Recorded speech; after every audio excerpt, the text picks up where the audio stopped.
Hello friends, கஷ்டப்பட்டாவது முன்னுக்கு வரணும் அப்படின்னு நினைக்கும்போது தான் ஏதாவது ஒரு கஷ்டம் முன்னாடி வந்து நிற்குது. கஷ்டப்படும் போது தான் கடவுள் ஞாபகமே நமக்கு வருது.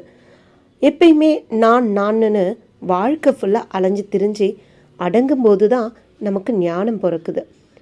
நம்ம மட்டும்தான் நல்லவன், நம்மளை சுற்றி இப்படி எல்லாரும் ஏன் இவ்வளோ கெட்டவனாக இருக்கிறாங்க அப்படின்ற எண்ணம் நம்ம எல்லாருக்குமே மேலோங்கி இருக்குது.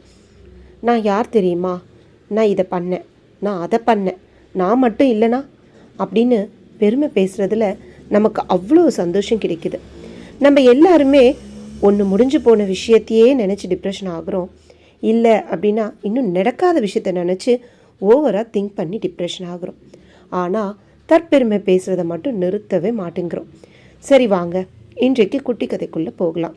ஒருவருக்கு தேதி குறித்து விட்டால் அந்த தேதியில் உயிரை யமன் எடுத்து விடுவார் என்று சொல்வார்கள். அப்படி ஒரு சிற்பிக்கு தேதி குறித்து விட்டார் யமன். அந்த தேதி பற்றி சிற்பிக்கும் எப்படியோ தெரிய வந்துவிட்டது. சிற்பிக்கு இறக்க விருப்பமில்லை. யமன் ஒரு முறைதான் பாசக்கயிற்றை வீசுவார். அதில் தவறிவிட்டால் மீண்டும் வீசி உயிரை பறிக்கும் அதிகாரம் யமனுக்கு இல்லை என்பதும் சிற்பிக்கு தெரியும். அதனை பயன்படுத்தி கொள்ள ஒரு யுக்தி செய்தார். தன் திறமை எல்லாம் காட்டி தன்னை போலவே அச்சு அசலாக 2 சிலைகள் செய்தார். யமன் வரும் நேரம் அவற்றை தரையில் சாய்த்து படுக்க வைத்துவிட்டு நடுவில் தானும் படுத்து கண்ணை மூடிக்கொண்டு விட்டார். யமன் வந்தார், பார்த்தார், திகைத்து போனார். 3 சிலைகளா? இல்லை, 2 தான் என்பதை யூகித்து விட்டார். ஆனால் எவை சிலைகள், எது சிற்பி என்பதைத்தான் அவரால் கண்டுபிடிக்க முடியவில்லை. அவ்வளவு நேர்த்தி. தவறாக சிலையின் மீது கயிற்றை வீசிவிடக்கூடாதே என்று நேரம் ஓடிக்கொண்டிருந்தது.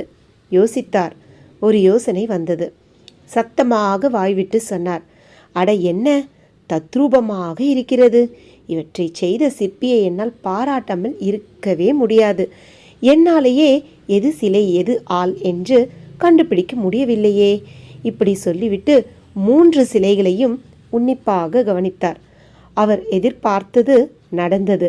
நடுவில் படுத்திருந்த சிலையின் உதட்டில் லேசான முறுவல் தெரிந்தது. தற்பெருமைத்தான், வேறென்ன. சடாரென வீசினார் கயிற்றை. கெடுத்தது எது? தான் என்கின்ற ஈகோ. ஆக பலருடைய பிரச்சனைகளுக்கு, மன வருத்தங்களுக்கும் மற்றும் சோர்வுகளுக்கும் காரணம் நான், தான், தனது, நான் தான் பெரியவன் என்கின்ற எண்ணங்களை ஒழித்தோம் என்றால் நாம் மிகப்பெரிய வெற்றியாளர்கள். நிம்மதியாக இருங்கள். எதுவும் உங்கள் கையில் இல்லை. உலகிலுள்ள அனைவருக்கும் ஏதோ ஒரு கடமை இருக்கும், ஏதோ ஒரு பொறுப்பு இருக்கும். அது அவர்களின் அறியாமையை தவிர வேறு இல்லை. எது உங்களின் கட்டுப்பாட்டில் உள்ளது என்று சற்றே சிந்தியுங்கள்.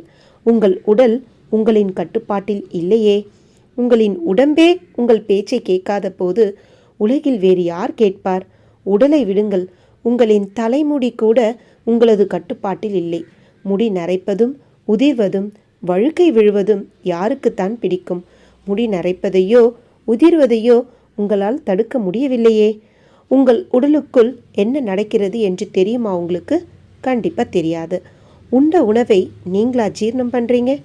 அதுவாகவே ஜீரணமாகிறது. இருதயத்தையும் குடல்களையும் கணையத்தையும் சிறுநீரகத்தையும் நீங்களா இயக்குகின்றீர்கள்? இல்லையே.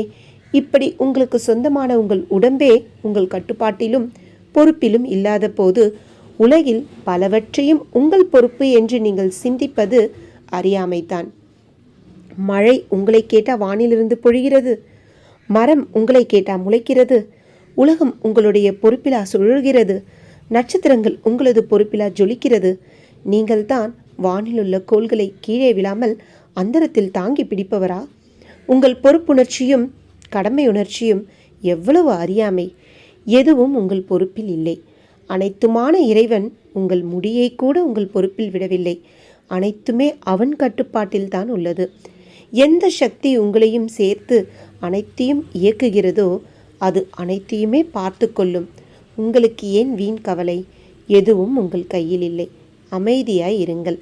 எந்த மனிதன் தன்னிடம் இருப்பதை கொண்டு மகிழ்ச்சி அடையவில்லையோ அவன் எதிர்காலத்தில் தனக்கு எது கிடைப்பினும் மகிழ்ச்சி அடைய மாட்டான்.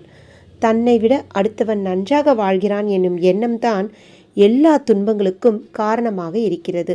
யாருக்கோ வாழ்ந்து காட்ட இந்த வாழ்க்கை ஒன்றும் பரீட்சை இல்லை. உங்களுக்காக வாழ்ந்துவிட்டு போவதற்குத்தான் ஒரு வாய்ப்பு, அவ்வளவுதான். அதை சரியாக பயன்படுத்தி கொள்ளுங்கள். சிறப்பான தனித்திறமை என்று ஒன்றும் தேவையில்லை. ஆர்வம் மட்டும் இருந்தால் போதும். வாழ்வில் எதையும் சாதிக்கலாம். ஒன்று மட்டும் ஞாபகம் வச்சுக்கோங்க, நான் நான் என்று ஆட்டம் போட்டவங்க எல்லாம் கால ஓட்டத்தில் காணாமலே போயிட்டாங்க. வாழ்க்கை ஒரு கேள்வி, யாரும் பதில் தர முடியாது. மரணம் ஒரு விடை, யாரும் கேள்வி கேட்க முடியாது. முடிந்தவரை எல்லோரிடமும் அன்பாக பழகுங்கள், அன்பாக இருங்கள். அன்புதான் எல்லாம். மீண்டும் ஒரு நல்ல கருத்துடன் சந்திப்போம். நன்றி. வாழ்க வளமுடன்.